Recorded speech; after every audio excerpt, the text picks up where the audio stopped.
Maganda talagang gawin yung ganitong klase ng gupit sa ganitong klase ng buhok. Number 8 na clipper guard ang gagamitin natin sa ibabaw.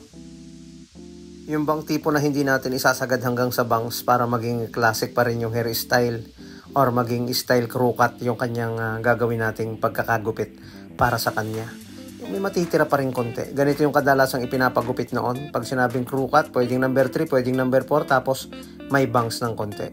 And then, ipipade natin yung gilid or i-army cut natin ito.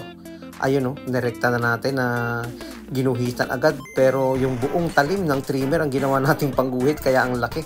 At ang bilis ng proseso na ginawa natin dito. Diba? Tanggal agad yung ilalim, kinis agad. Para sa ganitong klase ng gupit, medyo mataas, hindi ito mahirap gawin. Ito ay madali lamang basta ikaw ay nasa tamang proseso lang yung iyong gagawin or yung tama lang yung paghagod din. Ang ginawa natin dyan, 1.5 na clipper guard. Gagawin natin procedure is gagamitan natin ito ng clipper guard, and then number 1 naman, simula sa 1.5 pababa. At pagkatapos ng number 1, abay syempre kailangan yung 0.5 naman, yung mas manipis na ating clipper guard. Yung mga ganitong gupit bagay na bagay yan sa mga security officer, sa mga nag-uopisina na gusto ay laging manipis yung kanilang buhok.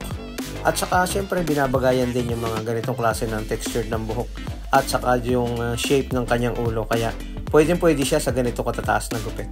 And then zero close, wala ng clipper guard, buburahin natin yung pinakang natitirang lines para maging mas balance yung pag-fade natin dito.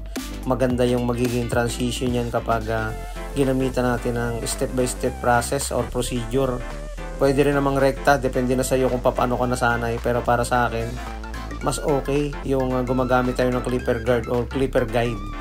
Kaya mas okay yung ganitong procedure, at pwede mo pa siyang matansya kung gaano lang kataas yung gagawin mong gupit. And then syempre overcomb para maging straight yung pagkakabawas, mawala yung biglang pagkanto dito. Ang kagandahan kasi sa mga ganitong gupit is matagal ka makakapagpagupit, saka malinis tingnan palagi. Meron nga akong ganitong client, malimit siya magpagupit, every week gusto talaga niya laging malinis at kiskis ang gilid nito. Dito naman sa may bahaging ito na may biglang lubog, pwede tayong gumamit dyan ng tining scissor, yung mga area na may dark spot.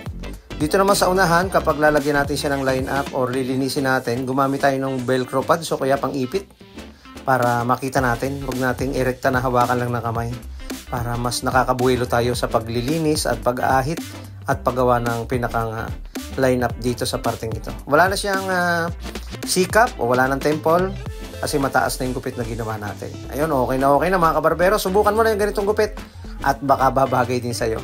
Sa mga baguhang barbero, ito yung pwede nyong pag-aralan at basic lang ito para sa inyo.